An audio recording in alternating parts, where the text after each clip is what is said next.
부모라고 하는 존재는 모든 존재에게 고향을 느끼게 해줘야 되거든요. 그곳에 가면 내 마음 좀 내려놓을 수 있고, 그러나 부모의 폭력이라고 하는 것은 자녀에게 영구적으로 고향을 빼앗아가는 일일 수가 있어요.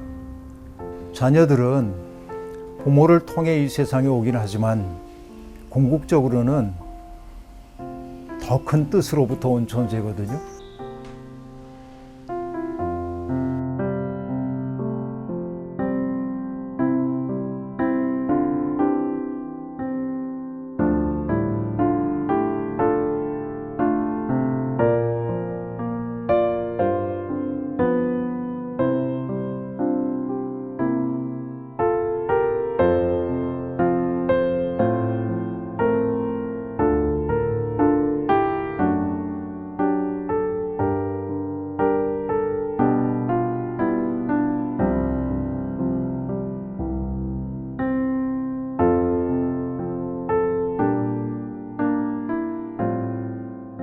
부모를 공경하라고 하는 말은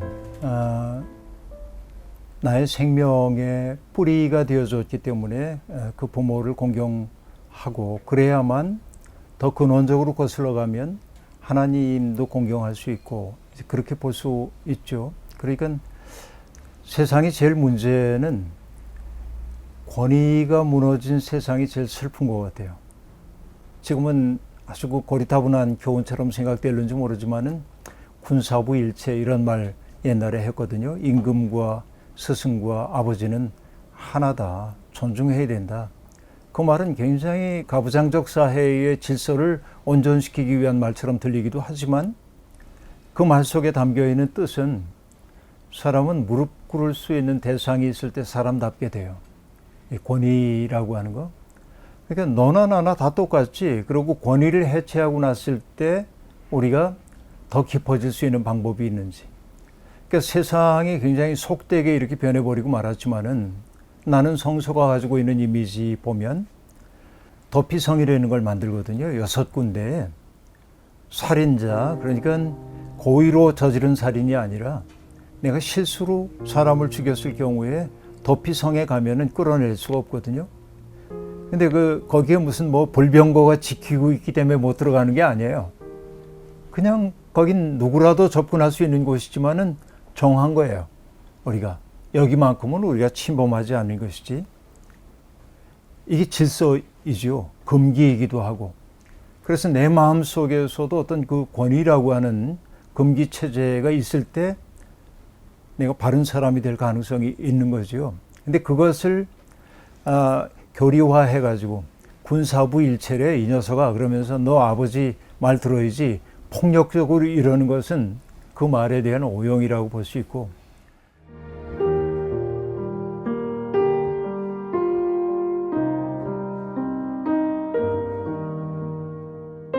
자녀들은 부모를 통해 이 세상에 오긴 하지만 궁극적으로는 더 큰 뜻으로부터 온 존재거든요. 갈릴 지브란이 했던 말입니다. 자녀들은 그대들을 통해 오긴 하지만 그대에게 속한 존재가 아니고 더 큰 생명에 속한 존재예요. 그 때문에 우리가 자녀들이 내게 왔을 때 그 자녀들을 존중해야 하는 까닭이 거기에 있습니다. 근데 너무나 많은 철없는 부모들이 자녀들이 자기를 통해 오고 자기에게 속해 있다고 생각하기 때문에 함부로 대하는 거죠. 그것은 창조주신 하나님에 대한 모독이기도 합니다. 하나님이 그들을 양육하도록 위임해 주셨을 뿐이지 함부로 해도 좋다는 얘기는 아니거든요. 그렇기 때문에 가정폭력이라고 하는 건 굉장히 악마적인 일이에요. 한 존재 속에 그늘을 만들어내고 부정적 자아 정체감을 만드는 거고, 그리고 폭력을 많이 겪은 사람은 나는 뭐라고 말하냐면 고향을 잃어버린 사람이다. 장 아메리라고 하는 사람이 아우슈비츠 수용소를 비롯한 수용소에 갇혔던 경험이 있는데, 고문당한 경험을 얘기하면서 고문을 경험한 사람은 고향을 잃어버린 사람이래요. 세상 어디에도 고향을 느낄 수가 없는 거예요. 그런데 부모라고 하는 존재는 모든 존재에게 고향을 느끼게 해줘야 되거든요. 그곳에 가면 내 마음 좀 내려놓을 수 있고, 그러나 부모의 폭력이라고 하는 것은 자녀에게 영구적으로 고향을 빼앗아가는 일일 수가 있어요. 그래서 부모 슬하에 있을 수밖에 없는 미성년인 경우에도 그 폭력당하는 사람들을 어떻게 도울 수 있을 건가 사회가 고민해야 되고, 그런 폭력이 자행되지 않도록 제도화하고 그리고 지자체가 관심을 갖고 특히 교회도 관심을 갖고 그래서 잘 도와야 되고, 그 폭력이 그치지 않는다고 한다면, 수십 년 그치지 않는다고 한다면은 창조적으로 갈라서야 돼요.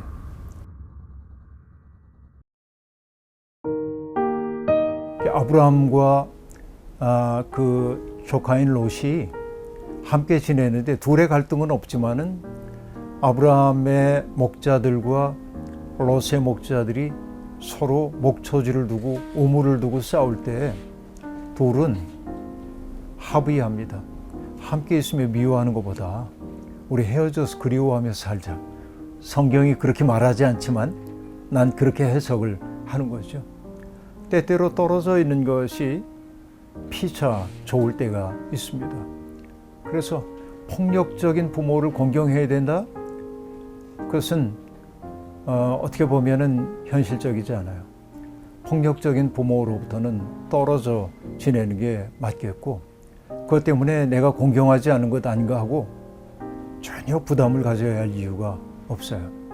그러나 하여튼 마음속에서는 저분이 내 마음속에 너무 큰 상처를 줬지만 결국 나의 있음은 그분을 통해 왔지 하는 그 정도의 생각 품고 지내면서 나중에 그 모든 내면의 상처들을 극복할 수 있을 때쯤 되었을 때 화해를 이룰 수 있다면 더 좋고, 그러니까 아예 버리진 말고 그 정도 서로 지내는 게 좋지 않을까 싶어요.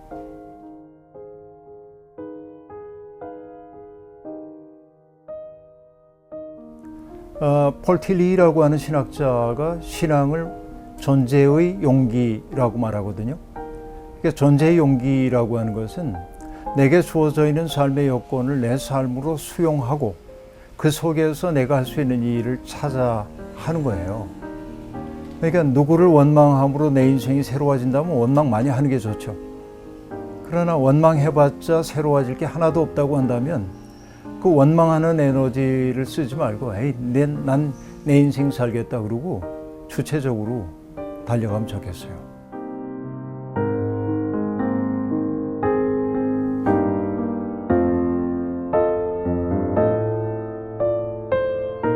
저는 언제나 그래요. 살다 보면 굉장히 많은 문제들이 우리에게 다가오죠. 실망할 때도 있고, 나 스스로에게 아주 실망하고 내가 이 정도밖에 안 됐나? 그런 생각이 들기도 하죠.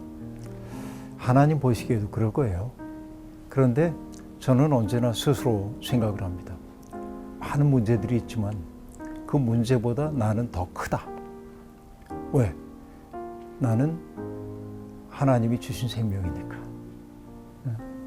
하나님이 나에게 생명을 주시는 까닭은 새로운 삶이 가능하다는 사실을 내게 일깨워주고 계신 거니까.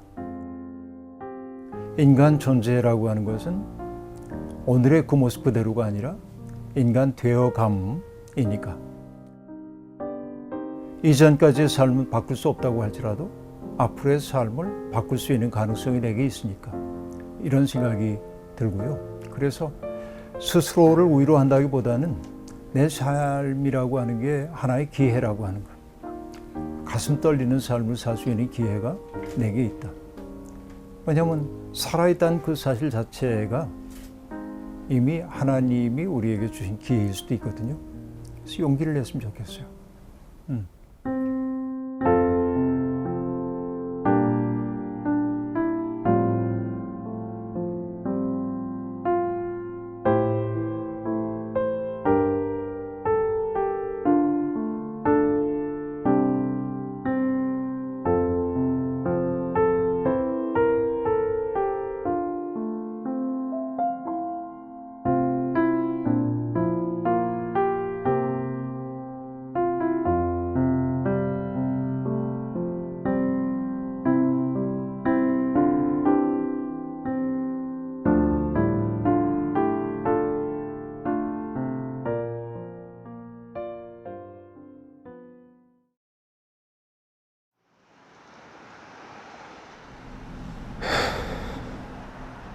망했다. 결혼을 한 달 앞두고 뇌졸중에 걸린 저는 결국 좌측 운동신경을 잃어버렸습니다. 다리 지금 힘주시죠? 천천히. 그렇죠. 8개월 넘게 입원을 했고 지금도 재활을 하고 있지만 쉽게 좋아지지 않습니다. 힘 좀만 더 힘내세요. 그렇죠. 나가주시고. 예전에는 너무나 쉽고 당연했던 일상이 몇 배로 힘들어졌습니다. 자, 녹음 시작하겠습니다. 네. 다행히 일은 계속 할 수 있는 상황이지만 한 손으로만 모든 생활과 업무를 하다 보니 손이 너무 아프고 힘이 듭니다.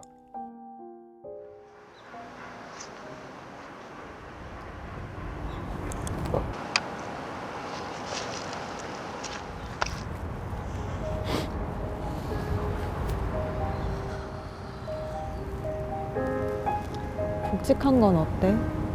괜찮아? 힘들긴 한데 정 선배가 많이 도와줘서 괜찮아. 다행이다.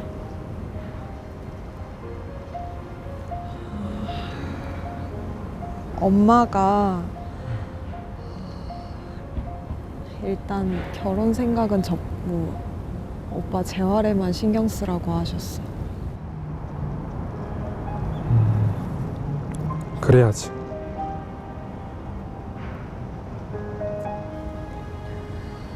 왜 우리한테 이런 일이 일어난 걸까?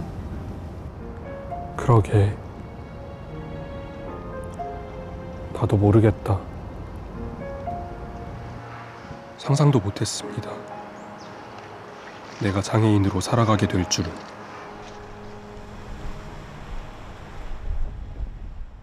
그래도 의지할 대상은 하나님밖에 없기에 마음을 다잡고 열심히 기도해보지만 이런 저를 다시 무너뜨리는 것들이 있습니다.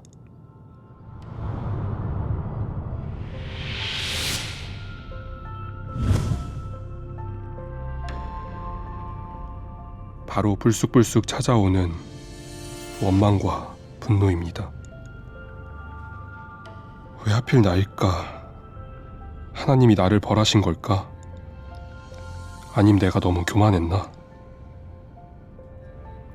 부정적인 생각과 원망, 분노, 그리고 걱정이 제 마음에서 계속 자라나 저의 일상을 덮어버립니다. 그러면 정말 살고 싶지 않습니다.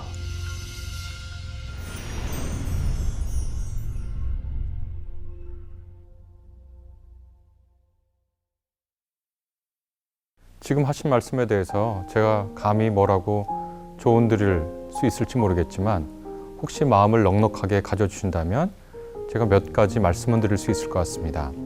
형제님의 그 사연과 안타까운 일을 듣고 제가 맨 처음에 생각난 성경의 말씀은 요한복음서 9장에 있는 내용이었습니다. 예수께서 길을 가시다가 날 때부터 시각장애를 앓고 앞을 보지 못하는 한 사람을 발견하게 되고요. 그곳을 지나갈 때 제자들이 예수님께 여쭙죠. 저 사람이 날 때부터 시각장애를 앓고 있는데 그래서 앞을 못 보는데 그래서 겨우 할 수 있는 일이라는 것이 남의 선의에 기대서 구걸하는 일뿐인데 저 사람이 저렇게 된 게 누구의 죄 때문입니까? 라고 묻고 그것이 그 본인의 죄입니까? 아니면 부모의 죄입니까? 이렇게 묻습니다. 원인을 찾는 거죠. 누구 탓인가요? 이 불운한 사건의 원인은 뭔가요? 우리는 불운한 일이 생기면 원인을 찾고 탓을 하기 마련이거든요. 그것이 인간의 기본적인 생각이라 제자들이 그렇게 예수님께 말한 거죠. 그런데 예수님께서는 매우 놀라운 대답을 하십니다. 기존에 있던 어떤 편견과 고정관념과 전제에도 얽매이지 않는 대답을 하시는데요. 이렇게 대답하십니다. 저 사람이 저렇게 된 것은 저 사람의 죄도 아니고 그 부모님의 죄도 아닙니다. 이렇게 말씀하시고는 하나님께서 하실 일들을 드러내기 위해서 이렇게 된 것입니다. 라고 예수께서 대답을 하시죠. 이 말씀을 듣고 보면 우리가 어떤 불행이 닥쳤을 때 그것을 우리가 안았을 때 어떤 태도를 지니고 있어야 하는지에 대한 우리에게 다른 삶을 보는 가능성을 열어준다고 할 수 있습니다. 원인을 찾고 누구 탓을 하는 것은 해야 하고 또 해야만 하는 일이지만 그것이 자신을 불행에 더 매이게 하거나 그것이 자신을 과거에 매이게 해서 우리가 앞으로 충분히 살아갈 수 있는 더 아름다운 삶을 포기하게 한다면 그것은 원인을 찾고 탓을 하는 것이 오히려 우리 삶을 망가뜨릴 수 있죠. 그래서 예수께서는 과거에 얽매이거나 누군가의 탓을 하거나 어떤 불행에 자기의 시선을 집중하게 하기보다는 아예 시선의 방향을 돌려서 하나님이 하실 일들을 기대하는 그렇게 다른 삶의 가능성을 보게 하는 방향으로 대답을 하십니다. 그리고 참 운이 좋게요. 참 복되게요. 나면서부터 시각장애를 가졌던 그 남자분은 예수님이 거기 계셨기에 기적적으로 치유를 받고 그리고 그 후로 예수께서 그리스도시다라는 것을 증언하는 그런 일에 나서게 되었죠.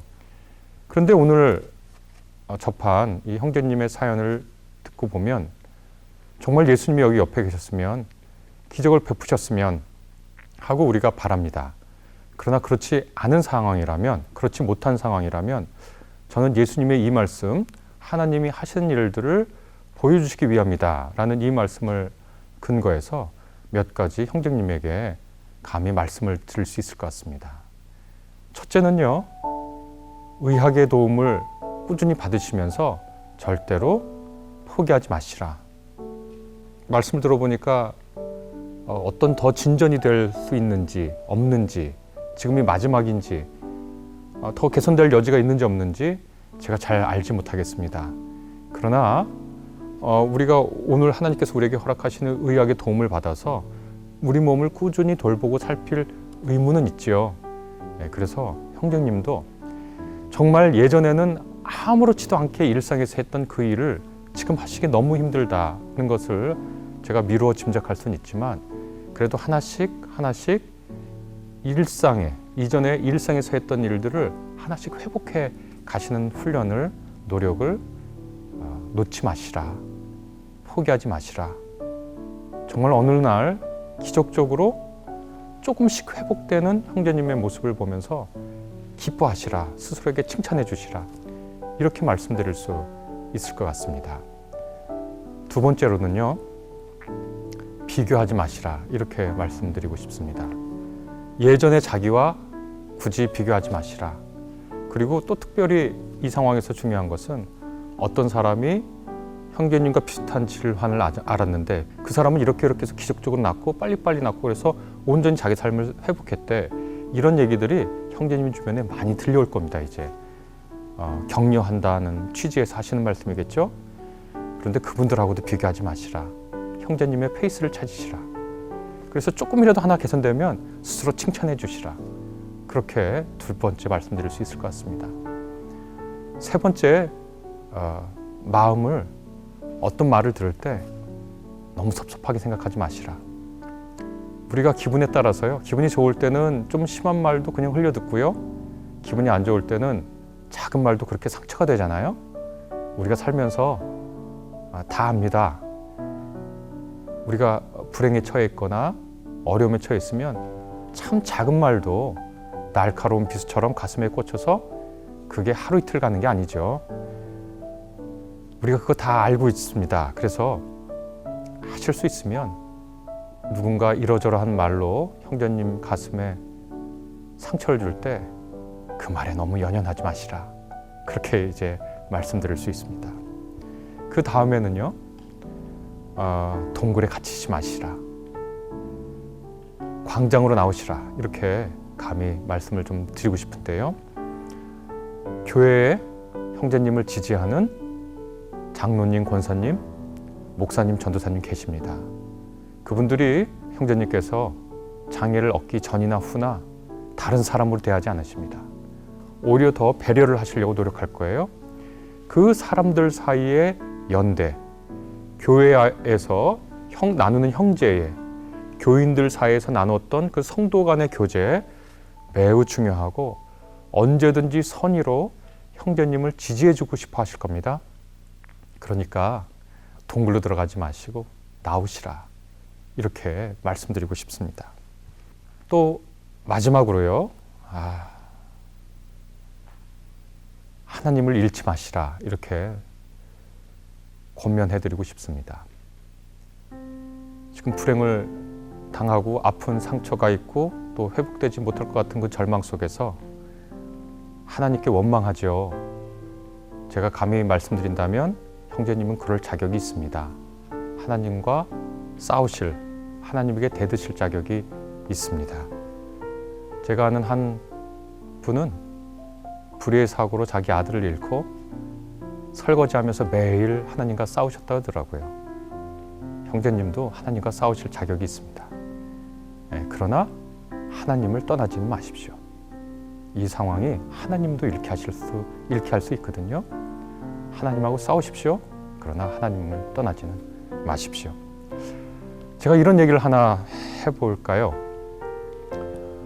미술을 공부하시는 분들이면 다 아는 얘기인데 그래도 우리나라에 있으니까 석굴암 얘기를 한번 들어보겠습니다. 석굴암이라는 것이 세계 문화인류유산이고요. 석굴암을 하나 알면 알수록 굉장히 그 대단한 건축물인데요. 거기에 붓다의 상이 앉은 그 좌대가 있고요. 그 좌대를 기준으로 그 석굴암 전체 전실, 주실 이런 것이 완벽한 비례와 조화와 균형 속에 있습니다. 그런데 그 붓다상 뒤에 광배라는 것이 있고 그 광배에 연꽃잎들이 조각되어 있는데 이상하게 다른 데는 완벽한 비례와 조화와 균형이 되어 있는데 그 연꽃잎을 보니까 위에는 좀 크게 되어 있고요. 아래는 그것보다 작게 되어 있는 거예요. 그래서 학자들이 궁금해했습니다. 도대체 이 완벽한 비례와 조화 균형을 그렇게 애써 맞춰놓고서 그 큰 데를요. 근데 저 작은 거 하나에 왜 비례를 안 맞췄지? 하고 사람들이 의아했어요. 그러다가 깨달았거든요. 키가 한 160cm 되는 사람이 그 붓다상을 이렇게 올려볼 때 그 올려보는 시선에서는요. 그렇게 작게 만든 연꽃잎이 완벽하게 다른 연꽃잎하고 똑같이 보이는 거예요. 그렇게 참 재밌죠? 우리 인간의 눈에는요. 완벽한 걸 이그러뜨려야 완벽하게 보이는 거예요. 그러니까 완벽하게 세상이 있으면 인간의 눈에는 어떻게 보이겠죠? 왜곡돼 보이는 거거든요. 우리가 이 불행의 원인과 이유를 다 알 수 없고 하나님의 섭리를 다 알 수 없죠, 당연히. 우리 눈에는 이그러져 보이는 이 현상이라도 하나님의 놀라운 섭리 안에서 그것이 완벽하다고, 온전하다고 우리가 신앙인으로 그렇게 고백을 하는 겁니다. 그리고 그 고백 가운데 하나님께서 우리에게 허락하신 아름다운 삶을 결코 놓치지 않는 거거든요. 자기 몸을 새롭게 돌보면서 새로 나를 지지해주는 이웃들을 발견해 가면서 또 하나님과 싸우고 또 대들고 하나님과 씨름하면서 하나님의 새로운 모습을 발견해 가는 것이 형제님뿐만 아니라 제게도 주어진 과제가 아닌가 생각을 해봅니다. 제 얘기를 잠시 해보자면요. 제가 고등학교를 많이 다니지 못했거든요. 아파서요. 그런데 나중에 지나고 보니까 제가 앓았던 병과 동일한 종류의 병을 앓고 있는 사람에게 보다 큰 연민이 가더라고요. 도와주고 싶고. 하나님께서 저에게 허락하신 더 깊어진 연민의 마음 같아요. 어떤 경우라도 하나님께서 이 상황 속에서 형제님을 떠나지 않으시고 우리 눈에는 불완전해 보여도 완벽한 그분의 섭리 아래서 우리 모두를 이끌어 주실 거라 그렇게 생각합니다.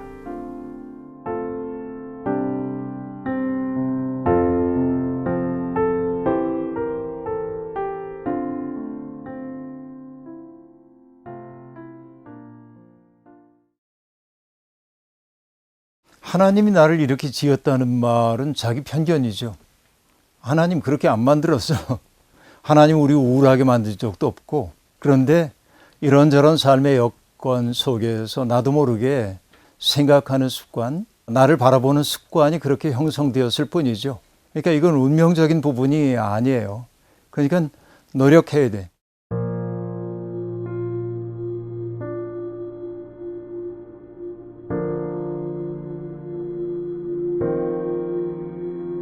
기독교인에게 매우 중요한 일들이 자기를 소중히 여기는 일이라는 생각이 듭니다. 왜냐하면 성경은 하나님께서 인간을 하나님의 형상을 따라 만드셨다고 얘기를 하고 있죠. 그러니까 나는 있음 그 자체로 하나님의 형상이에요. 내가 이 세상에 없지 않고 있다고 하는 그 사실 자체가 하나님의 사랑이 우리에게 베풀어지고 있다고 하는 사실이거든요. 그러니까 우리는 나 자신을 사랑할 수 있어야 합니다. 하나님 우리 우울하게 만든 적도 없고 우리에게 주어져 있는 생을 충분히 누리며 살도록 했는데 자꾸만 우리가 마음의 습관이 그런 방식으로 나는 사람들에게 호감을 사지 못해. 사람들이 나를 싫어할 거야. 자꾸 그래서 자기 생각 속에 갇혀서 부자유하게 되어버리고 말아서. 이건 나 아니야. 그렇죠? 그러니까 진정한 나를 자꾸만 찾아가야 하고 잊지 말아야 할 것은 내가 이 세상에 있다는 사실 자체는 하나님의 나를 향한 기대를 품고 있다는 사실임을 잊지 말아야 돼요.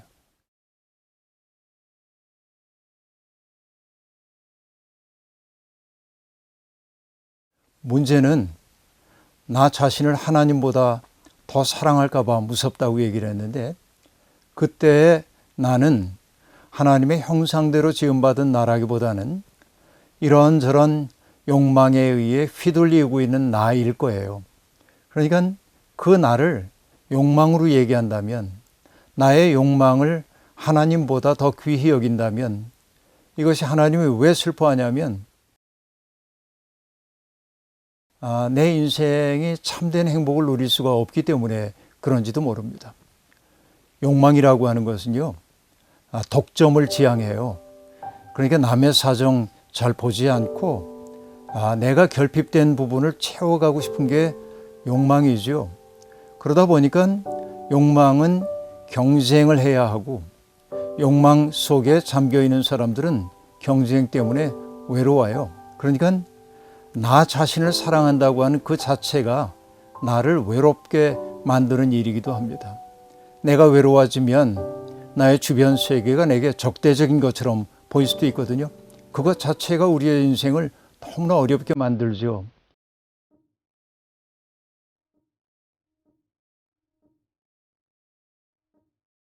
자기를 욕망과 동일시하지 말아라. 왜냐하면 세상은 끝없이 우리 속에 욕망을 불러일으키거든요. 우리가 사는 세상은 뭔가를 만들어내고 소비하고 폐기하고 이 과정을 빨리 함으로써 세상이 돌아간다고 여기고 있는데 그러니까 인간이 욕망에 순종하기 시작하는 순간 만족이라고 하는 건 없거든요. 그래서 욕망이 내 인생을 떠매고 가도록 허용하지 말고 오히려 욕망을 바라보면서 채워져야 할 것은 채워야 하지만 욕망이라고 하는 가치가 다른 이들과 더불어 살아야 하는 내 인생을 훼손시키지는 못하도록 해야 하지 않나. 근데 자기 스스로를 긍정해야 돼. 너는 아름답다. 아름다움이라고 하는 건 뭐냐면 내가 남들과 비교해서 아름답다가 아니라 내가 나답게 산다고 한 그 자체를 하나님은 아름답게 보셔. 내가 이웃을 바라보는 그 눈길로 하나님이 나를 바라보신다는 서양 속담이 있습니다. 나를 바라보는 것도 역시 마찬가지이죠.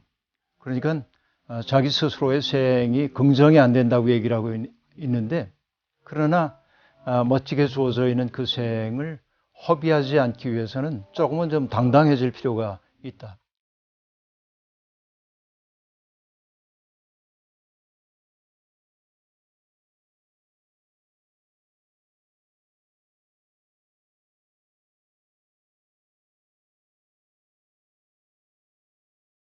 먼저 우리 삶에 제일 어려운 부분 중에 하나가 내 뜻대로 되지 않는 거죠. 그러니까 나는 내가 원하는 자리에 내가 없었기 때문에 내 인생이 늘 실패한 거라고 생각하고 나에게 만족이라는 것이 존재하지 않았어요.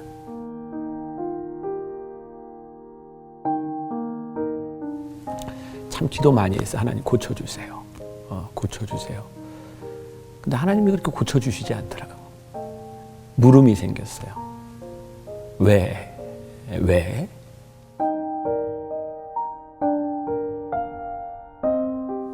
나는 내가 목사로서 살아가면서 모든 사람에게 모든 답을 해줄 수 있다거나 내 인생의 모든 답을 얻을 수 있다고 생각하지 않아요. 만일 내가 그럴 수 있다면 나는 하나님을 안 믿을 것 같아. 왜? 내가 다 아는데 뭐. 나도 동일한 30년 동안의 그런 시간을 지나온 아버지로서 이야기한다면 이런 기도가 필요할 것 같아. 하나님, 저에게 용기를 주세요. 용기라고 하는 것은 우리의 환경 가운데 이 하나님을 믿으며 우리의 환경을 직면하는 것이라고 생각하거든요.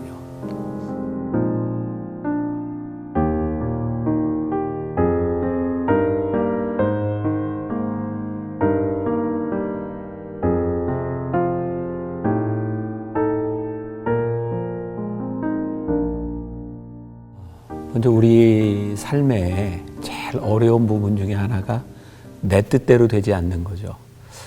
만약에 내가 인생을 계획했는데 그 계획대로 된다면 얼마나 좋겠어요.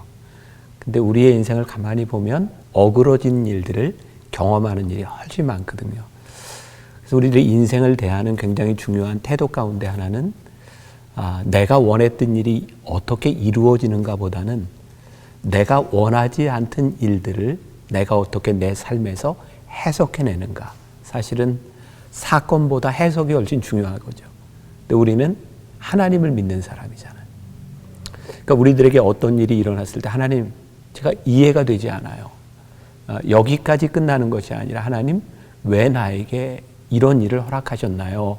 제가 왜 이런 일을 당해야 되나요? 이렇게 신앙적인 물음이 우리들에게 필요한 건데 제일 힘든 게 자녀 문제죠. 나는 수십 년 동안 장애를 가진 딸의 아빠로 살아왔으니까 사실 나보다는 우리 집사람이 훨씬 더 힘들었을 거예요. 처음부터 그냥 장애로 태어났다면 조금 더 받아들이기가 괜찮았을 것 같아. 근데 우리 딸아이가 태어나면서부터 많이 아팠어요.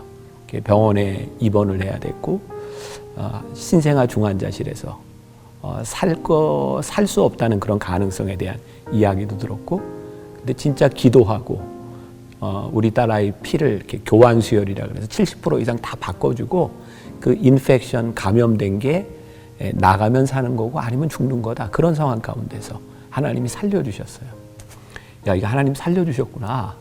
근데 그 감사보다는 1년 후에 우리 딸아이한테 찾아온 장애가 굉장히 이제 힘들게 됐어요. 정말 응급실에 수없이 드나들었고, 진짜 큰 어려움은 막 그 병원을 이렇게 다니고 장애가 이렇게 생길 무렵에 사람들이 하는 말이었어요. 나는 그때 목사였는데 가장 친한 사람이 너 그런 딸 데리고 어떻게 목회할래? 기도해야지. 그게 가슴이 무너지는 얘기였어요. 부모보다 딸을 위해 기도하는 사람이 누가 있겠어요? 근데 주변 사람들은 너무 쉽게 그런 이야기를 하는 거죠. 참 기도 많이 했어요. 하나님 고쳐주세요. 고쳐주세요. 근데 하나님이 그렇게 고쳐주시지 않더라고요.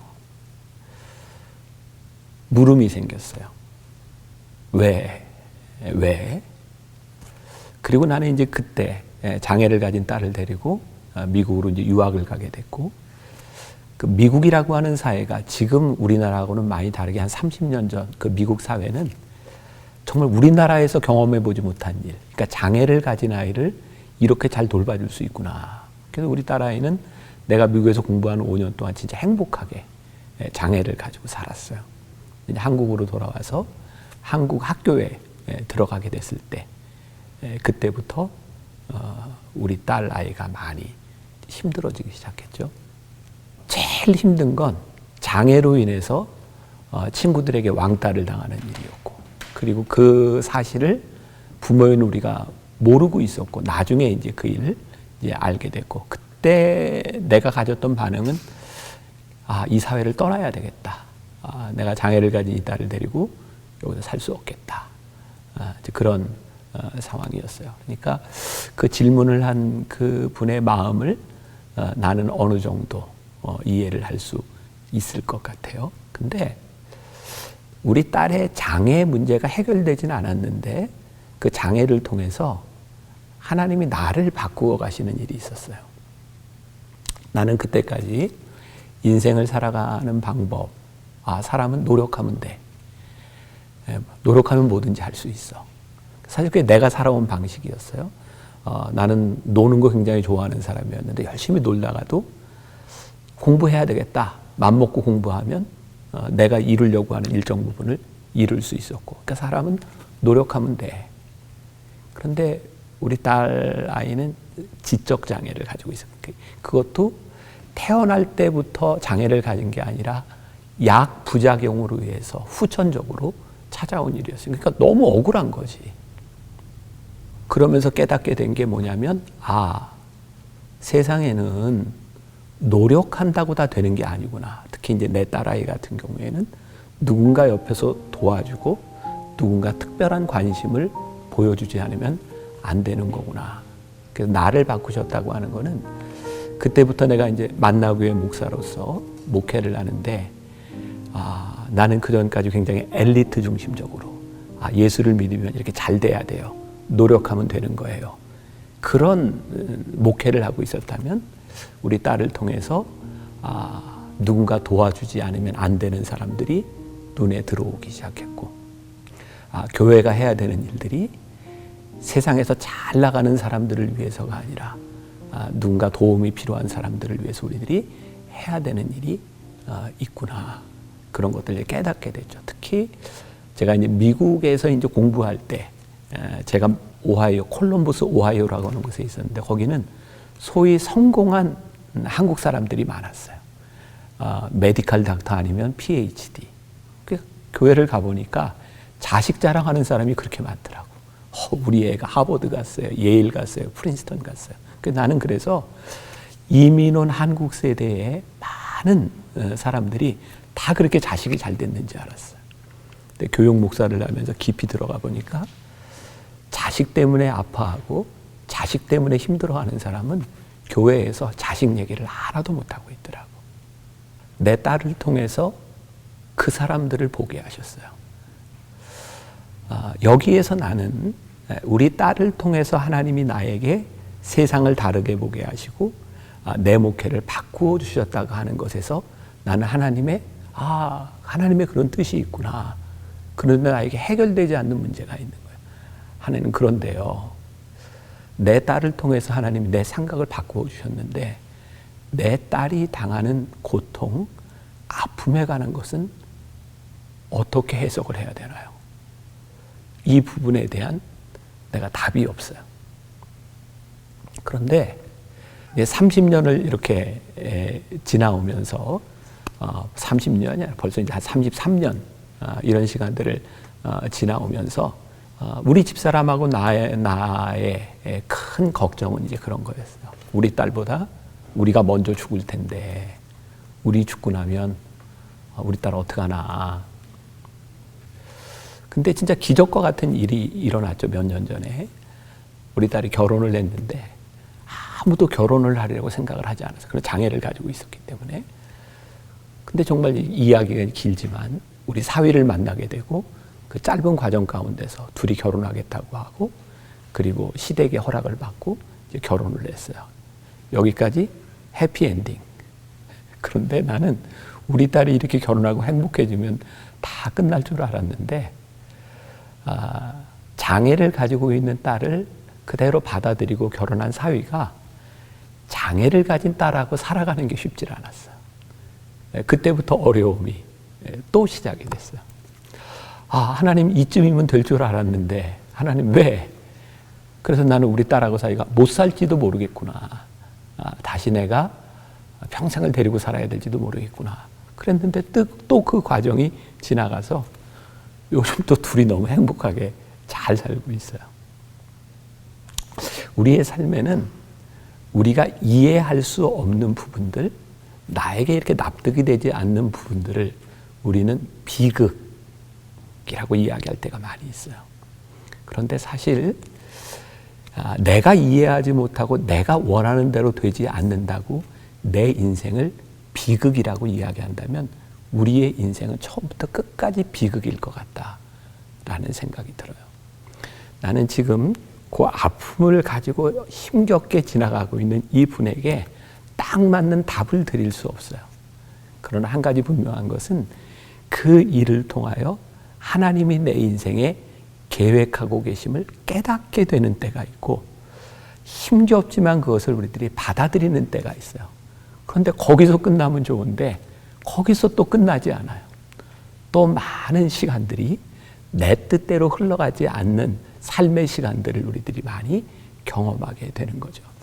그러나 나는 내가 목사로서 내가 한 가지 고백할 수 있는 것은 하나님, 내 딸로 인하여 내가 목회를 하는데 내가 보지 못하던 것을 보게 하셨고 저에게 이런 목회의 길을 가게 하신 것이 제 딸로 인함입니다. 라는 고백을 하지만 아직도 나에게 풀리지 않는 것. 그럼에도 불구하고 우리 딸이 그렇게 당하고 그렇게 힘들어했던 그 시간들에 대하여 하나님 이건 무엇인가요? 아직까지 나에겐 답이 없어요. 그리고 우리 딸이 요즘도 예배를 드리면서 온라인으로 우리 딸이 이제 보령에 살고 있는데 늘 그런 댓글이 올라오는 거예요. 하나님, 저 낫게 해주세요. 하나님, 저 깨끗하게 해주세요. 하나님, 저 고쳐주세요. 그 얘기를 들을 때마다 마음이 많이 아프죠. 내가 설교하면서 예배 시간에 우리 딸의 글을 보니까 그런데 정말 감사한 것 중에 하나는 우리 딸이 기도하고 있구나. 소망을 가지고 있구나. 그리고 요즘은 우리 딸이 전혀 생각지도 못했던 일인데 창세기부터 성경을 이렇게 필사를 하고 있어요. 우리 딸은 지적 장애도 있고 손도 잘 움직여지지 않아요. 글씨 쓰는 게 쉽지 않아요. 근데 창세기부터 지금 출애굽기까지 털 써서 이렇게 카톡방에 이렇게 올려놔요. 자, 여기서도 또 많은 문제가 발생하겠죠.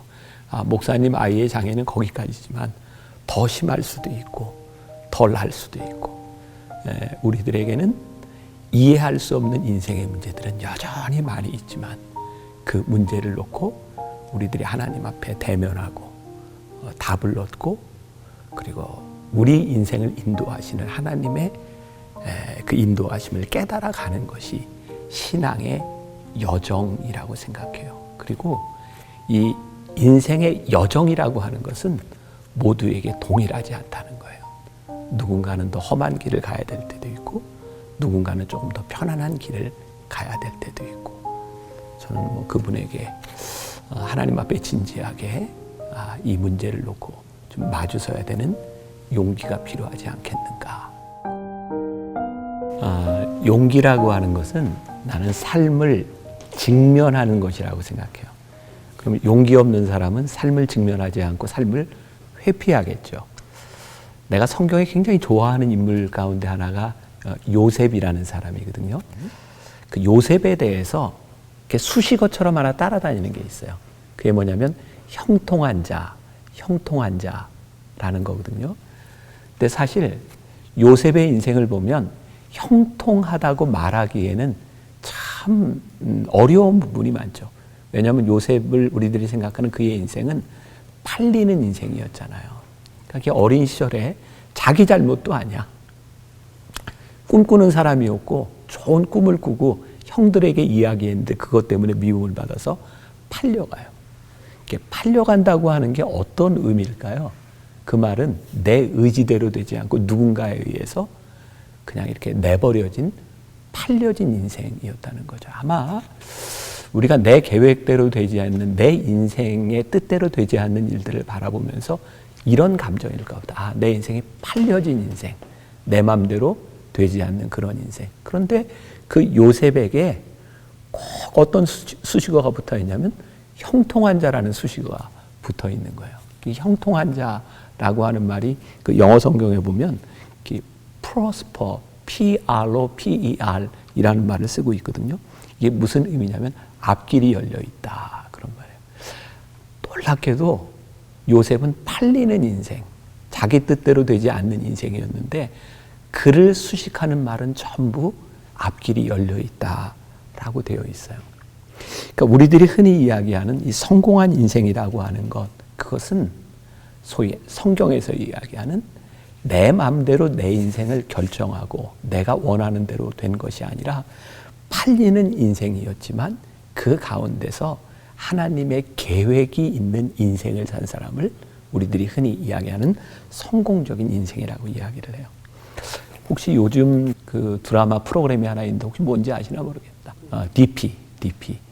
야, 군대 갔다 온 사람들이 그 DP를 보고 막 트라우마가 생길 정도로 군대가 저런 것이었구나. 그러니까 군대를 경험한 그 부모들이, 아버지가 자식을 군대를 보낼 때 마음이 어떻겠어요? 굉장히 안타깝고, 우리 아들 또 이런 일을 당하면 어떡하지? 저에게 종종 그런 부탁을 하는 사람이 있었어요. 요즘은 이제 그런 게 거의 불가능하지만 옛날에는 이제 군목쯤 되면 이렇게 병사들을 조금 좋은 곳으로도 좀 보낼 수 있고 누구한테 소개도 좀 해줄 수 있고 그런 정도의 위치였거든요. 그러니까 나한테 그런 부탁을 해요. 목사님, 우리 아들을 좀 편안한 곳에, 좋은 곳에 보내주세요. 그때 내가 참 차갑게 그런 얘기를 했던 것 같아. 부모의 마음을 정말 헤아리지 못했던 것 같아. 그런 얘기를 하면, 집사님, 권사님 아들이 거기 좋은 데 가면 누군가는 거기 있다 나쁜 데로 가야 되잖아요. 그러니까 어떻게 우리들이 그런 기도를 해요? 권사님, 좋은 곳에 보내달라고 기도하지 말고요. 어디 가든지 좋은 사람 만나게 해달라고 기도하세요. 그리고 좋은 사람을 만나지 못했다면 그 어려운 환경을 이겨낼 수 있도록 힘을 달라고 기도하세요. 그때 내가 마음에 한 가지 참 지금 생각해보면, 내가 왜 그 부모의 마음을 공감해 주지 못했을까. 그런 마음의 아쉬움은 있지만 그럼에도 불구하고 제가 말하는 이 일은 사실이에요. 우리가 좋은 환경에 대한 문제, 하나님 왜 나에게 이런 환경을 주시지 않았나요? 라고 하는 것에 대한 불평에 대한 문제가 아니라, 성경은 팔리는 인생일지라도 하나님께서 그를 형통케 하는 일을 경험하는 것이라고 말씀하고 있거든요. 저는 신앙이 용기라고 하는 것은 우리의 환경 가운데 이 하나님을 믿으며 우리의 환경을 직면하는 것이라고 생각하거든요. 그래서 용기라고 하는 것은 우리들이 하나님 앞에 직면하는 것이 아닐까. 그래서 내가 진짜 하나님을 믿는다면 나는 이런 기도가 필요할 것 같아요. 하나님, 저에게 용기를 주세요. 이건 내 개인적인 고백인데, 내가 하나님을 믿는다고 하면서도 내가 하나님을 인격적으로 믿지 못하고 하나님에 대한 확신이 없었을 때 나는 내 인생에 대한 불만이 진짜 많았어요. 왜냐하면 내 삶에 대한 확신이 없었을 때 나는 늘 내가 원하는 자리에 내가 없었어요. 나는 신학교 가기 싫었는데, 아버지 때문에 억지로 신학교 왔어. 나는 목사 되기 싫었는데 억지로 목사가 됐어. 나는 내가 원하는 자리에 내가 없었기 때문에 내 인생이 늘 실패한 거라고 생각하고 나에게 만족이라는 것이 존재하지 않았어요. 근데 우리가 흔히 이야기하는 교회적인 용어로 표현을 한다면, 내가 인격적으로 하나님을 만났을 때는 언제냐면 하나님이 나를 사랑하신다는 것을 깨달을 때였어요. 하나님이 나를 진짜 사랑하셨구나. 근데 진짜 놀랍게 그 고백을 딱 하는데, 이전의 내 삶에 내가 굉장히 불만족스럽게 생각했던, 이건 내 인생의 계획이 아니었어 라고 생각하는 그 지점에 하나님은 나와 함께 계셨더라. 그러니까 하나님이 나를 사랑하십니다 라고 고백하는 그 순간, 그렇게 불만스러웠던 내 인생이 하나님의 계획 가운데 있으니 여기까지 인도하신 하나님은 앞으로 나를 인도하실 거야 라고 하는 믿음이 생겼어요. 그때부터 나는 내 믿음과 내 기도가 바뀌었어요. 그 전에 나는 어떤 기도를 늘 했냐면, 하나님, 저에게 이런 소원이 있습니다. 내가 원하는 것에 대한 기도였어요. 근데 하나님이 나를 사랑하신다는 고백을 하고 나니까, 그것을 깨닫고 나니까 하나님은 내 기도대로 일하시는 분이 아니었어요. 하나님의 뜻대로 나를 바꾸어 가시는 분이었지. 그때부터 나는 이런 기도를 하기 시작했어요. 하나님, 저에게 용기를 주세요. 하나님의 계획이 무엇인지 보여주실 때, 하나님의 뜻이 무엇인지 보여주실 때 그것을 따를 수 있는 용기를 저에게 주세요. 나는 우리가 흔히 이야기하는 하나님을 인격적으로 만났을 때 나에게 필요한 것은 용기라는 것을 알았어요. 그리고 나를 도와주세요. 우린 진짜 연약한 존재들이잖아요. 내 뜻대로 살아갈 수도 없는.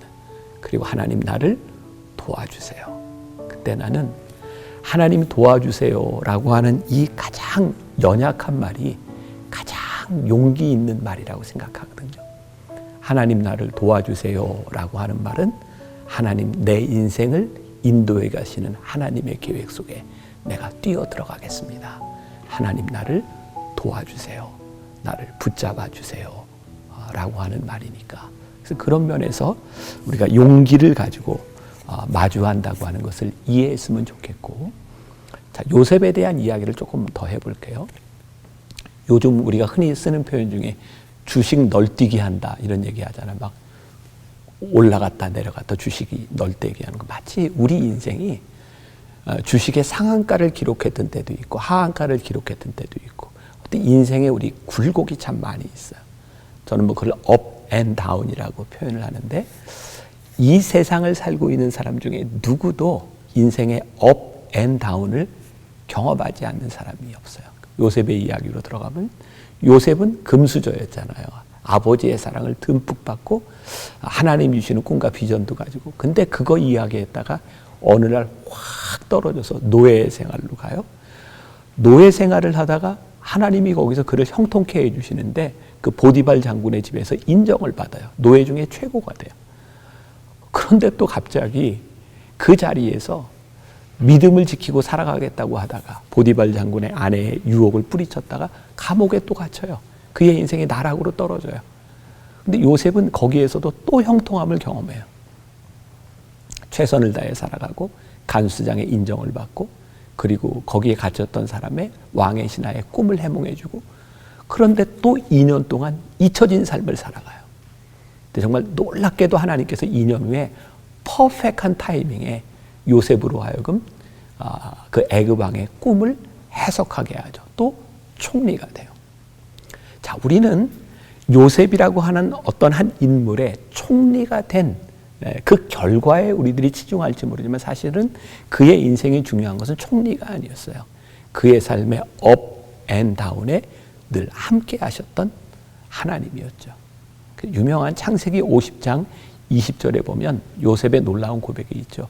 형들을 바라보며 당신들은 나를 헤아려 하였으나 하나님께서는 이 모든 것을 선으로 바꾸어 주셨습니다. 나는 이게 믿음 위에 있는 사람의 놀라운 고백인데, 이 고백은 우리의 인생이 잘 됐기 때문에 하는 고백이 아니라 용기를 가지고 하나님 나를 도와주세요. 하나님 나와 함께 해주세요. 그렇게 하나님과 동행했던 사람의 고백이지, 세상에서 말하는 성공한 사람의 고백이 아닌 거예요.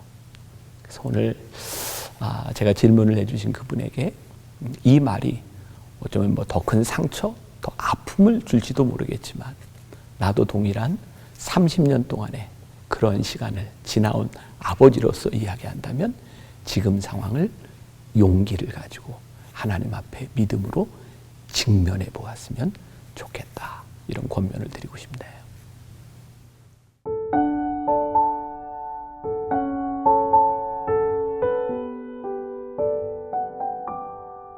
많이 울어요. 내가 제일 마음 아픈 게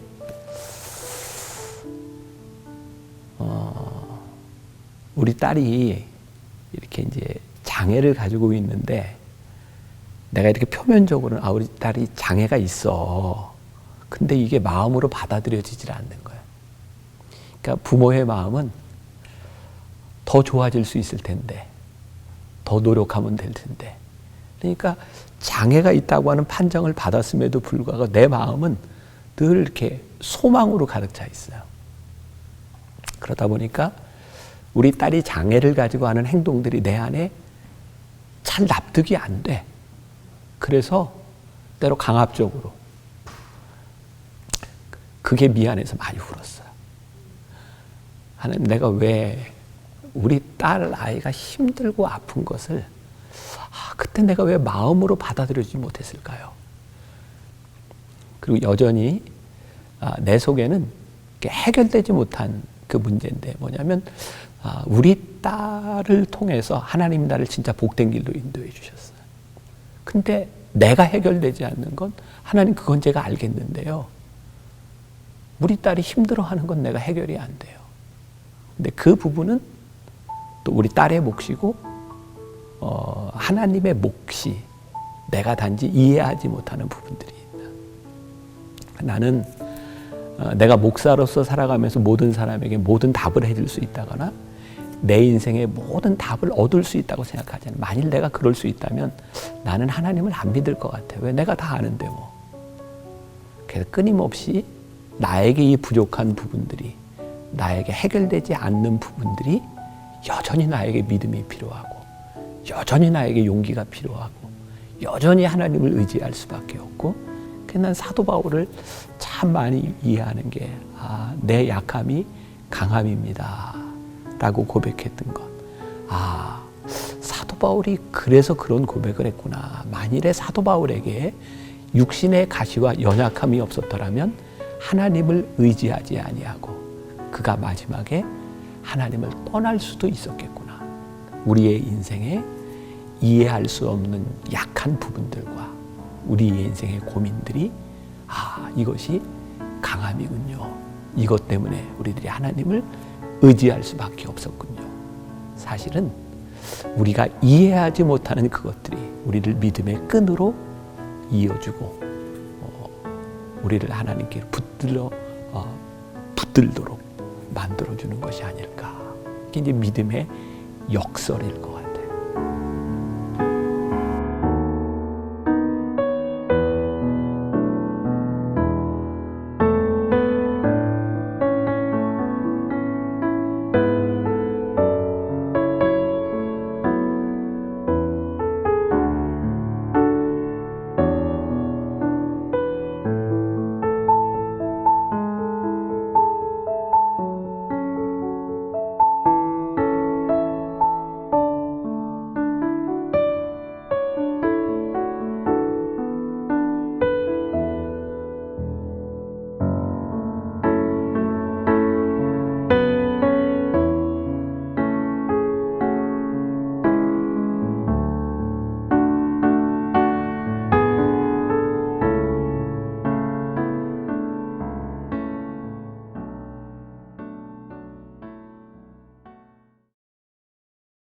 프랑스의 자크 엘루이라는 한 사상가가 있는데 그분이 이런 말을 했습니다. 모든 지혜는 헛되다는 걸 인식하는 것에 모아진다. 다 잊혀집니다. 우리의 삶을 정리하는 그 순간에는 거대한 저작이나 위대한 건물이 남는 게 아니라 하나님 앞에 헌신했던 작은 가치의 구슬들이 아마 놓였을지도 모릅니다.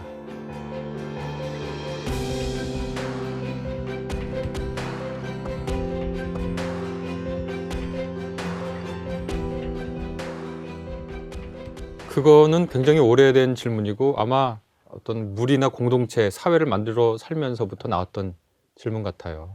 근데 그런 질문을 들으면은 우리가 경계해야 할 세계관, 근성이 있습니다. 그것은 바로 흔히 속물근성, 속물사회, 속물세계관이라는 건데요. 속물이란 말은 뭐냐면 그 사람이 가진 사회적 지위하고 그 사람의 가치하고를 동등하게 놓고 평가하는 이런 사람들을 우리가 속물이라고 부르잖아요. 어떤 사람을 대할 때 이 사람의 사회적 지위가 높으면 그 사람 앞에서는 고개를 숙이고 어떤 사람이 자기보다 사회적 지위가 낮으면 그 사람 앞에서 어깨 펴고 이 사람들이 가장 맨 처음에 하는 건 뭐냐면 구분하는 거예요. 넌 나보다 돈 많냐 적냐 권력이 있냐 없냐로 구분해요. 교양 속물도 있어요. 저 사람은 내가 저 사람보다 교양이 있다 없다로 구분해요. 심지어 교양도 그 사람이 가진 교양과 그 사람의 가치를 동등하게 놓고 판단하는 것이라면 그것은 속물근성에서 하나도 다르지 않습니다. 실상 우리 스스로의 모습이기도 하죠.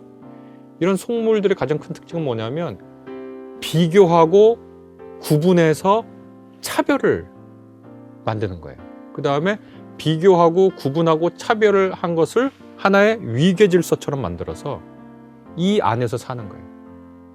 여기서는요 거의 99.99%가 행복하지 않습니다. 이 속물 사회는 행복할 수가 없어요. 왜냐하면 기본적으로 비교를 하게 되는데 우리는 늘 우리보다 잘난 사람들을 주변에 놓고 있거든요. 우리가 우리보다 잘난 사람들 누구인지 잘 알아요. 막 화가 나요. 그리고 우리는 우리보다 늘 못난 사람들이 있는 걸 알아요. 그 속물들의 세계에서는. 그럼 어떻게 되냐면 근거 없는 우월감이 있어요. 그런데 우리보다 못난 사람들이라고 흔히 생각한 사람들에 대해서 우월감이 크면 클수록 열등감도 커져요. 그러니까 우월감과 열등감의 롤러코스터를 타는 거예요. 이 사람이 행복하겠어요? 근데 속물사회에서는 100명이 그 사회를 구성하고 있다면 딱 한 명만 잠시 행복해요. 왜냐하면 바뀌니까 순위가. 그리고 그러니까 그 한 명조차 주된 그 사람의 정서는 행복이 아니라 불안이에요. 자, 그러니까 이 지위를 놓치면 열등해지잖아요. 이것이 속물사회가 가지고 있는 특징이고 거기서 나오는 정서입니다.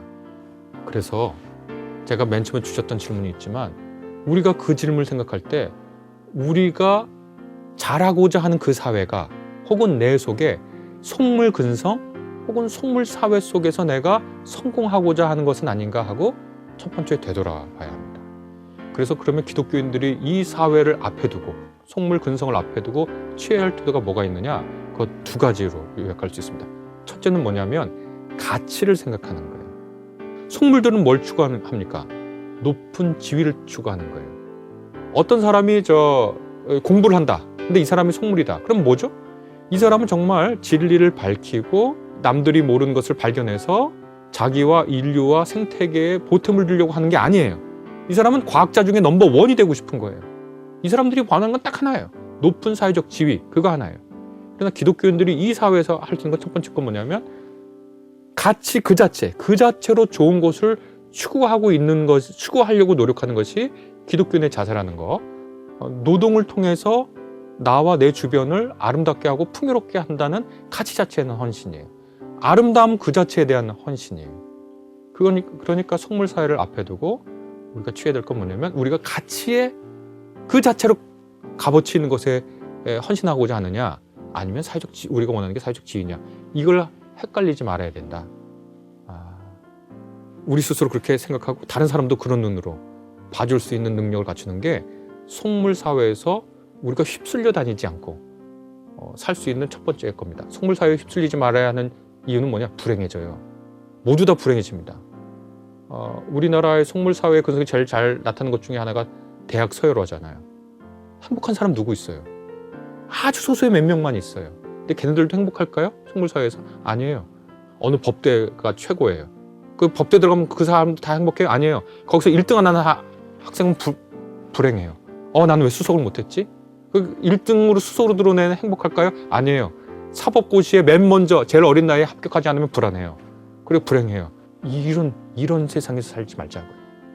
그러니까 우리가 그런 생각이 들 때마다 우리는 정말 가치에 헌신하고 있느냐 그렇지 않느냐를 첫 번째로 확인해야 된다. 그게 이제 제일 중요하고 두 번째로는 우리 기독교가 참 크게 공헌했지만 또 우리가 자칫 속을 수 있는 게 하나가 있는데 뭐냐면 우리 기독교인들이 너무 역사를 생각하고 너무 우주 전체를 생각하는 데 있어요. 그러니까 이 어깨에 힘을 좀 뺐으면 좋겠어요. 어깨에 힘을 빼고 우리의 소박한 삶 속에 임하시는 하나님의 선택을 좀 봤으면 좋겠어요. 예수께서 어떻게 말씀하셨냐면 공중나는 새를 봐라. 들이피는 저 꽃을 봐라. 너무너무 흔하게 깔려 있는 거잖아요. 근데 하나님께서 그것을 고이 보신다. 그러니까 하나님께서는 소박하고 작은 존재를 긍정적인 가치를 이미 놓고 계신다. 우리가 모두 다 큰 강을 건너는 대교를 놓을 필요 없습니다. 한강대교, 마포대교, 양화대교 놓을 필요 없어요. 우리는 작은 시냇물 건너는 디딤돌 그거 하나 놓으면 돼요. 대작, 소나타 만들 필요 없어요. 우리는 소품 만들어서 우리 주변에 있는 사람들하고 같이 나누면 살면 됩니다. 우리가 하는 일에서 우리가 서로 믿고 의지하는 주변 사람들에게서 그리고 우리 스스로를 돌아볼 때 감격할 수 있어야 돼요. 그게 하나님이 나를 보는 시선이거든요. 우리가 뭐 그렇게 잘났나요? 그런데 하나님이 우리를 보고 감격해 주시니까 우리도 하나님의 시선을 통해서 우리가 스스로 보고 감격합니다. 그래서 어깨에 힘을 빼고 싶을 때는 저는 늘 전도서를 읽습니다. 전도서를 읽으면 그 영화를 누렸던 사람이 와서 이런저런 내가 이것저것 다 해봤다. 내가 쾌락도 누려보고 큰 성도 지어보고 노비도 많이 거느려보고 내가 큰일 다 했다. 그러면서 하는 말이 그런데 사람이 먹고 마시고 하는 일에서 보람없고 젊었을 때 얻은 부인하고 행복하게 지내는 게 제일 좋다. 먹는다는 건 뭐예요? 생존이거든요. 마신다는 건 즐긴다는 거거든요. 하는 일에서 보람받는다는 것은 자기가 하는 작은 일, 그냥 회사 다니는 그 작은 일에서도 삶의 보람과 가치를 느끼면 그 자체로 하나님께서 중요하게 보아주신다는 거예요. 그 다음에 젊었을 때 얻은 부인하고 잘 지내라. 그 얘기는 전도서 다른 부분에 어떻게 나와 있냐면 너 혼자 사는 것보다 둘이 사는 게 낫다 하면서 야 둘이 같이 있으면 밤에 잘 때도 뜨뜻해. 그리고 둘이 가다가 한 사람 넘어지면 다른 사람이 일으켜 줄 수 있어. 그거 무슨 뜻이냐면 친구, 우정 혹은 부인이 있으면 부인, 남편 있으면 남편, 배우자 이렇게 인간관계를 통해서 노동을 통해서 또 우리의 유희죠. 놀이. 하나님이 우리 놀이하는 거 좋아해. 그 놀이를 통해서 우리가 이렇게 존재하면 하나님이 그 자체로 아름답게 봐주신다는 겁니다. 우리가 그걸 잊지 말아야 돼요. 창세기 1장, 2장의 우주 창조와 인간 창조 이야기를 그 당시의 고대 근동의 다른 인간 창조, 세계 창조 이야기랑 비교해 읽으면 굉장히 특징적인 게 하나 있습니다. 에누마 엘리시나 그리스 신화 모두 신적 존재가 인간을 왜 창조하냐면 신이 하는 허드렛 일, 그걸 시키려고 인간을 창조해요. 그런데 성서의 1장, 2장 다 찾아보세요. 하나님이 허드렛 일을 시키려고 우리 창조하지 않았어요. 하나님이 우리를 창조하시고 우리 하나님의 형상대로 창조하시고 우리를 보고 그냥 기뻐하셨어요. 그러면 우리가 이렇게 존재하잖아요. 하나님이 너는 그렇게 존재하면 예뻐요. 저도 아이들이 있는데 애들이 저한테 뭐 해주나요? 그냥 얘는 가만히 있어서 나를 보고 웃어주면 자기 할 일 다 한 거예요. 그러니까 오늘날 사회는 이른바 능력주의 사회에 속물주의 사회가 겹친 겁니다. 그러니까 끊임없이 남과 비교하고 비교로 인한 불행을 겪으면서 살고 우월감과 좌절감을 롤러코스터 살면서 불행해져요. 그러한 세상 앞에서 우리가 성서적 가치를 생각하고 그 가치를 실행하고 우리는 존재하는 그 자체로 선하고 아름답고 멋지다라는 하나님의 시선을 내면화하면서 우리가 하는 작은 소품 같은 일을 소중하게 생각하고 친구가 넘어졌을 때 일으켜주는 일을 훌륭한 일로 서로 여기고 하나님을 즐거워하는 것이다. 그러면 됩니다. 우리가 하나님의 일로 부르심을 받았지만 하나님이 우리에게 큰 짐을 맡겨주시는 분도 있지만 그렇지 않은 사람들도 있는데 하나님 눈 보시기에는 다 사랑스럽습니다. 우리 옛날 속담에 좋은 말이 있습니다. 10손가락 깨물어서 안 아픈 손가락이 있냐. 다윗 손가락이나 제 손가락이나 이 방송을 보시고 있는 여러분의 손가락은 똑같습니다.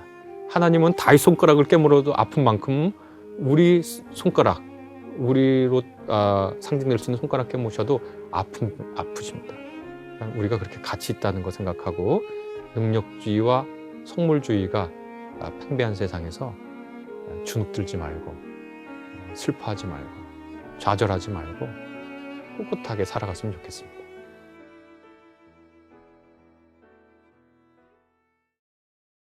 인간이 자기 내면을 돌아보면 볼수록 공허해요. 이유는 간단하거든요. 아무것도 없어요, 속에. 우리가 우리 스스로를 되돌아보면 우리는 참 공허한 사람이에요. 나만 비추는 거울, 나만 비추는 물. 그래서 거기에 머물면 그냥 거기서 살다 죽는 거예요. 그러니까 어디로 가야 되느냐? 우리는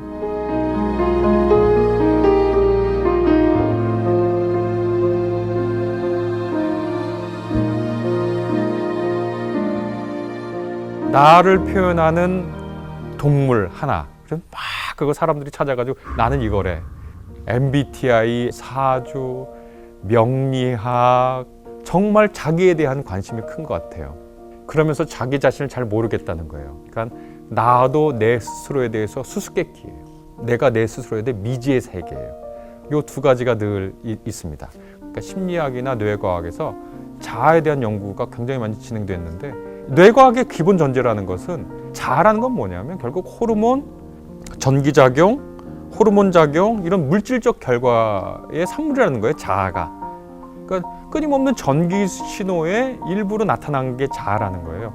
그래서 인간의 뇌가 좌뇌와 우뇌가 있는데 이게 연결되어 있는데 이게 끊긴 사람들에 대한 재미난 연구들도 있습니다. 그래서 한 10대 소년이 사고로 이 뇌내 반구가 단절됐는데 넌 뭐 하고 싶니? 장래 희망이 뭐니? 라고 물어보니까 말을 주관하는 좌뇌에서는 뭐 대생화가가 되고 싶어요 라고 대답했는데 나는 대생화가가 되고 싶어요 라고 말하는 그 순간에 오른쪽 글자로 뭘 찾았냐면 자동차 경주라고 찾았다는 거예요. 그러니까 오른쪽 뇌하고 왼쪽 뇌랑 다른 대답을 동시에 하고 있었던 거죠.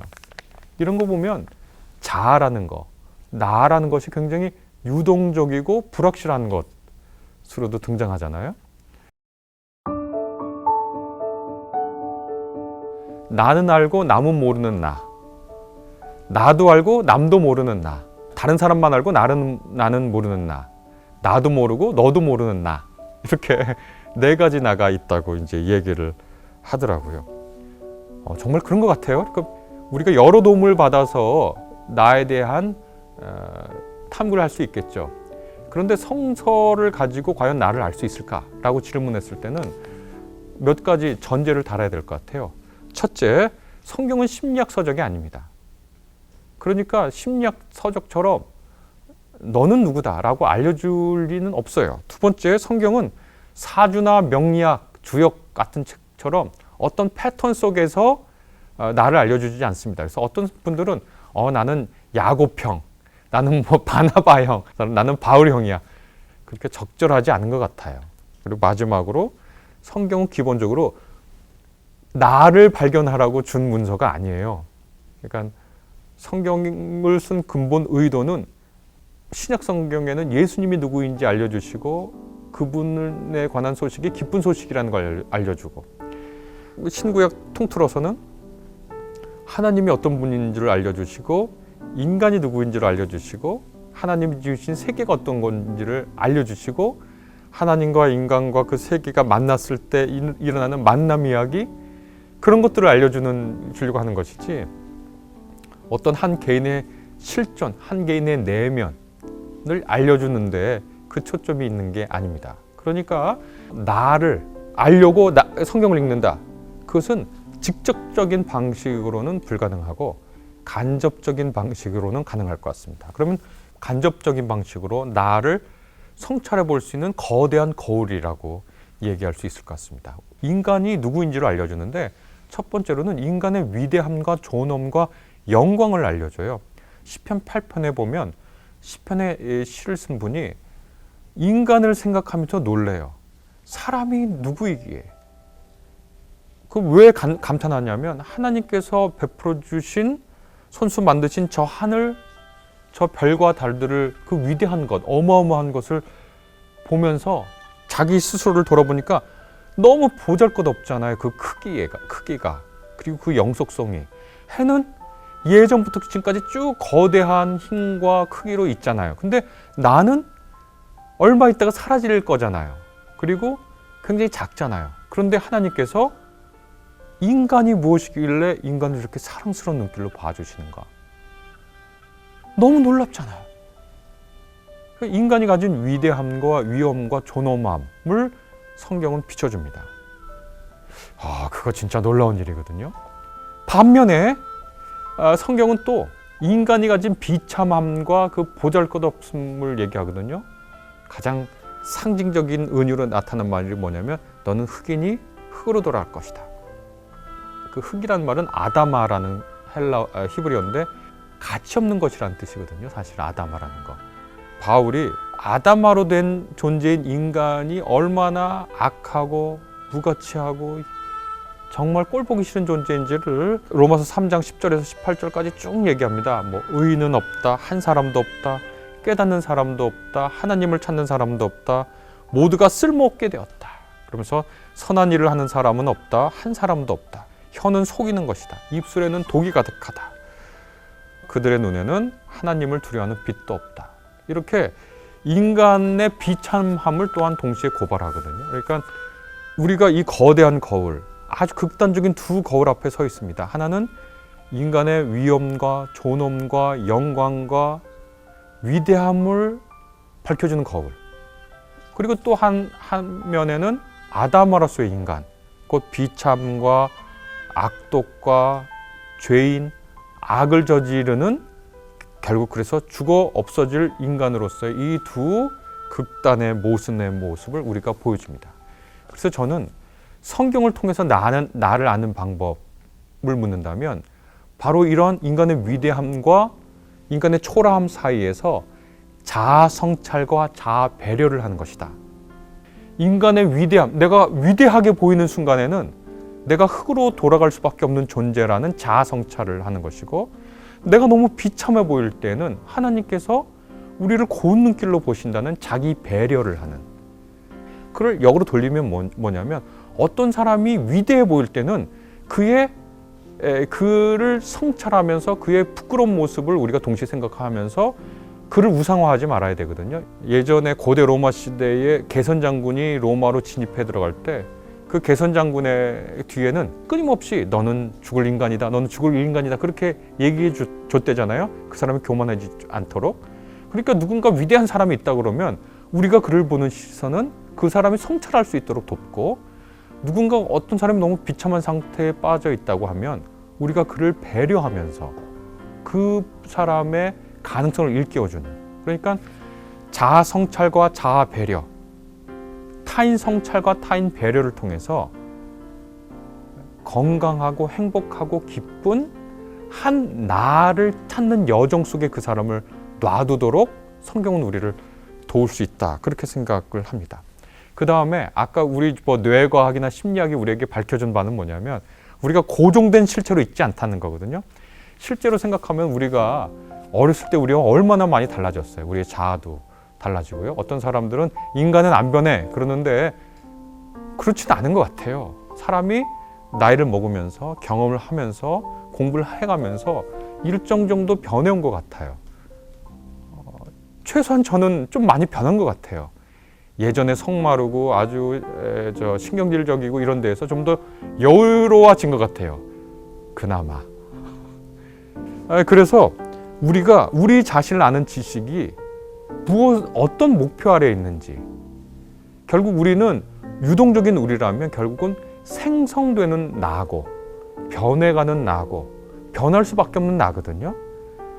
나를 아는 지식, 자아 성찰과 자아 배려가 어떤 목표 속에서 이루어지는지를 잘 살펴봐야 될 것 같고, 우리가 기독교인이라면 마태복음서에서 예수님께서 우리에게 생성되는 나, 자아 성찰과 자아 배려를 통해서 결국 너희가 하나님의 온전하심에까지 이르러라, 하나님이 온전하신 것처럼 너희도 온전해라 라는 그 목표 속에서 우리를 생성시켜가는 나로, 그리고 그 두 기제는 아까도 말씀드렸듯이 자아 성찰과 자아 배려의 두 길로 우리가 스스로를 알아간다기보다는 스스로가 하나님의 온전하심에 이르도록 우리를 알아가는, 그렇게 알아가는, 우리에게도 하나님의 온전하심이 있구나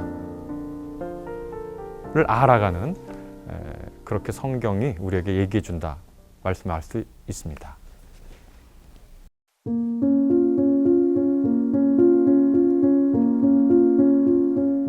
성수동에 대형마트가 하나 있는데 거기에 보면 이 아름다운 껍데기라는 작품이 있어요. 껍데기는 아름다운데 말이죠, 속은 텅 비었어요. 인간이 자기 내면을 돌아보면 볼수록 공허해요. 이유는 간단하거든요. 아무것도 없어요, 속에. 우리가 우리 스스로를 되돌아보면 우리는 참 공허한 사람이에요. 우리 안에 뭐가 있습니까? 자기 자신에 몰두하고 집착할수록 스스로가 텅 비고 무가치하다는 느낌을 지울 수가 없어요, 인간은. 그게 대부분의 사람의 경험이에요. 그래서 20대, 30대 작가들이 자기를 탐구한 그런 작품들을 보면 늘 공허와 우울과 무가치의 정서가 서려 있어요. 이유는 간단해요. 우리 자신 안에 그렇게 빛나는 걸 찾기가 쉽지 않거든요. 더군다나 이른바 젊은 20대, 30대에는 그래서 저는 자기 배려하고 자기 성찰한다는 것이 자기 집착과 다르고 자기 성찰과 자기 배려는 자기 집착으로부터 구원해 준다고 생각해요. 그러니까 끊임없이 자기에 몰두하고 집착하는 것은 내 안으로 침잠해 들어가는 거, 그것은 인간이 늘 생성되는 존재이기 때문에 빈 공간을 마주할 수밖에 없을 것이다. 그 나르시시즘이라고 흔히 그러는 거, 나르시스트라고 하는 거, 굉장히 끊임없이 자기에 대해서 관심을 갖죠. 그리고 그것이 그 집착의 정도가 타인과의 관계를 방해하고, 인간이라는 게 기본적으로 관계적 존재인데 그 타인과의 관계를 방해하고 고정된 자기, 그 다음에 자기 이상화한 자기를 끊임없이 집착하면서 이상화된 자기하고 분리된 것을 받아들이지 못하는 것들, 이런 것들이 자기 집착이라고 할 수 있겠죠. 그러니까 어떤 경우에는 이상화된 나와 맺는 관계가 전부인 사람, 이런 사람들이 이제 나르시스트들, 나르시시즘이라고 이제 얘기할 수 있겠고, 건강하지 않죠. 왜냐하면 타인과의 관계 능력을 현저히 상실해 버린 사람들이죠. 그래서 그 나르시스트란 말이 그리스 신화에서 왔잖아요. 결국 자기 얼굴이 비친 물가를 못 떠나고 거기서 평생 매여버리고 마는, 자아에 매여버리고 마는, 그것이 아름다울 수 있고요. 어떨 때는 너무 못나서 그것을 수정하느라고 매여버릴 수 있는, 우리가 사는 건 그게 아니잖아요. 자기에 몰두하고 자기를 탐닉하고 혹은 자기를 자책하면서 보내는 게 우리에게 주어진 삶이 아닌 거잖아요. 그래서 자아성찰과 자기 배려는, 너무 잘생겨 보일 때는 자아성찰하고 너무 못생겨 보일 때는 자기 배려하면서 자기 얼굴이 비친 물가를 떠날 수 있는, 하나님과 관계 맺고 이웃과 관계 맺을 수 있는 그런 능력입니다.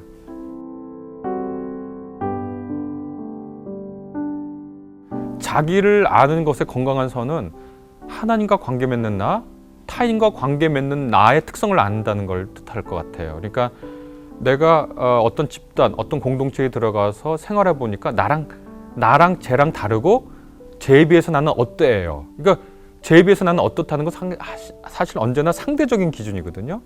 어떤 사람은 가정에서 막 즐겁고 유쾌하고 막 말 잘하는 사람이에요. 근데 회사 가서는 조용하고 과묵한 사람이잖아요. 그럼 그 사람은 누구예요? 그 사람은 어떤 공간, 시간, 공동체 안에서 특성을 드러내는 나거든요. 그러니까 나를 안다는 것의 수준은 내가 다른 사람과 특정한 장소, 특정한 시간에서 특정한 관계를 맺을 때 어떤 특성을 드러내는 나라는 것을 알면 돼요. 그 이상 자기 자신을 탐구를 집착적으로 한다는 것은 유익하지 않다. 가령 제가 제 스스로를 가장 명확하게 알았던 때는 정말 죄송한 얘기지만 군대 갔을 때거든요. 전차 부대에 들어갔거든요, 군 생활을. 그랬더니 거기에는 주로 같이 온 사람들이 주특기라고 그러는데 그걸 받아온 사람들이 다 육체 노동을 하는 사람들이 대부분이었어요. 그 와중에 제가 있으니까 저는 전혀 육체 노동을 못한 사람인 거예요. 그리고 같이 전차 부대에 갔던 사람들이 봤을 땐 쟤는 너무 공부만 한 사람인 것 같던 거예요. 아, 내가 어떤 사람인지 그때 가서 알았어요. 그 공동체 내에서. 그런데 제가 정말 공부만 하는 그 공동체에 들어갔을 때는 저는 그냥 평범한 사람인 거예요. 그러니까 나를 안다는 것은 시간과 공간과 특성을, 공동체의 특성을 넘어서서 어떤 절대적인 나를 알 수 없고 늘 시공간과 공동체 속에서 관계 맺는 나로서의 특성을 드러내는데 그 정도 알면 됩니다. 절대적인 내가 없어요. 늘 생성하는 나니까요. 물론 어떤 경향성은 있어요. 그러나 절대적인 특성을 갖고 있지는 않아요.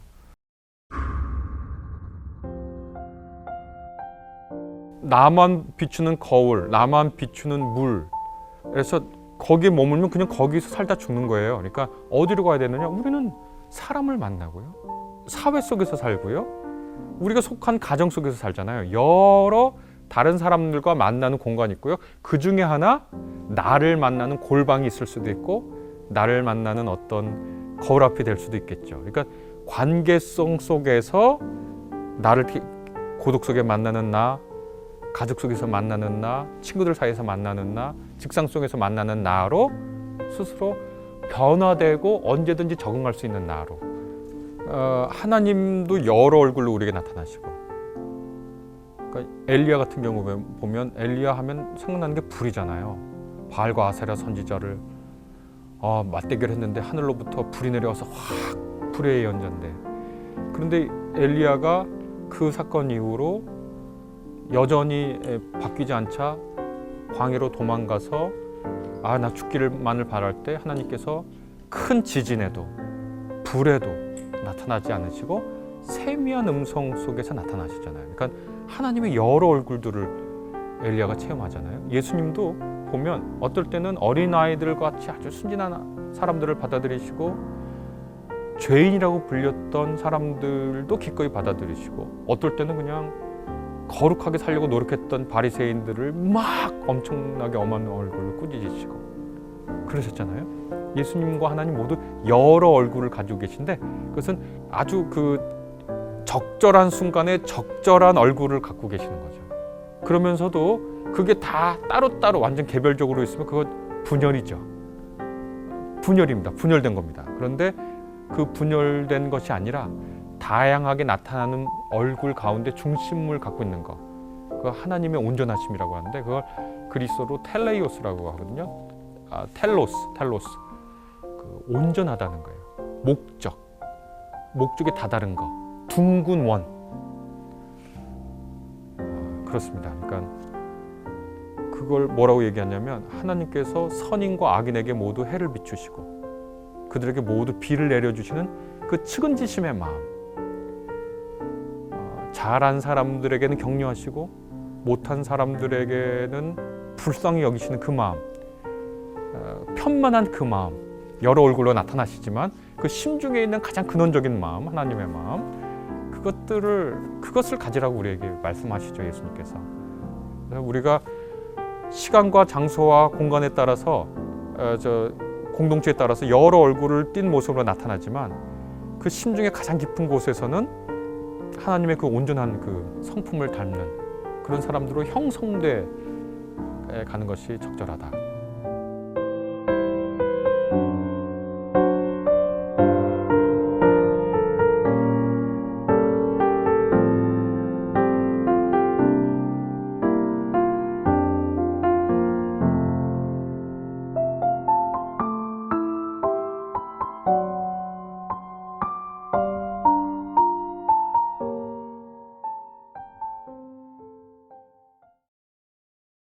우리가 왜 이 세상에 왔을까라고 하는 거 예수님은 명확하게 얘기했어요.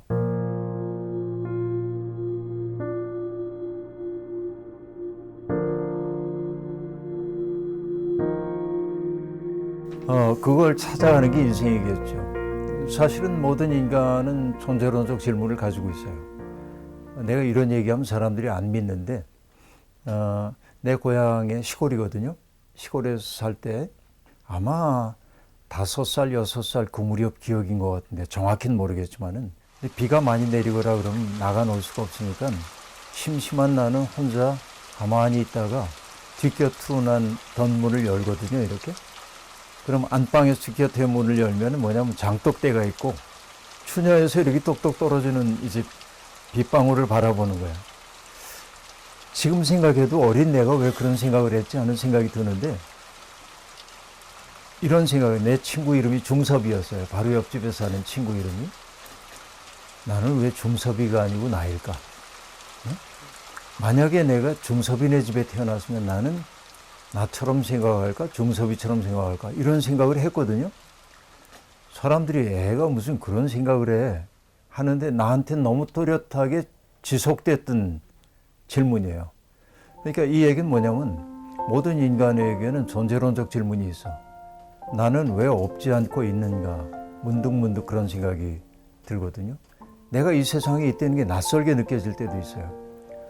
자다가 문득 깨었는데 창에 비친 그림자가 흔들흔들하고 있는데 내가 낯설어지는 거야.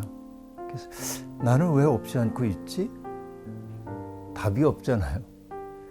이 창창하고 황황한 우주 가운데 태어났다가 세상을 떠나는 나, 이게 도대체 뭘까? 그래서 어떤 철학자는 인생을 뭐라고 했냐면 세상에 내동댕이 쳐진 존재래요. 그러니까 나는 이 세상에 올 때 누구하고 계약을 맺은 바가 없어요. 근데 나는 이 세상에 왔어. 근데 어떻게 살아야 되는지 모르겠어. 선택은 늘 힘드니까. 이것이 이제 실존적 불안을 낳기 때문에 내동댕이 쳐진 것처럼 보이기도 하는 것이죠. 이게 어쩔 수 없는 인간의 모습일 것 같습니다. 철학자인 임마누엘 칸트는 세 가지 질문을 던지죠. 나는 무엇을 알 수 있는가? 나는 무엇을 해야 할 것인가? 나는 무엇을 희망할 수 있는가? 이게 각각의 책으로 나오는데 무엇을 알 수 있는가는 순수이성 비판이란 책으로, 또 무엇을 해야 할 것인가는 실천이성 비판이란 책으로, 무엇을 희망할 것인가, 무엇을 아름답다고 봐야 할 것인가 하는 것은 판단력 비판이라는 책으로. 그 굉장히 어려운 책이거든요. 근데 그 세 가지의 질문이 함축되었을 때 하나의 질문이 돼. 그 질문이 뭐냐면 인간이란 무엇인가? 인 거예요. 그러니까 인간이란 무엇인가라고 하는 건 영원한 수수께끼예요.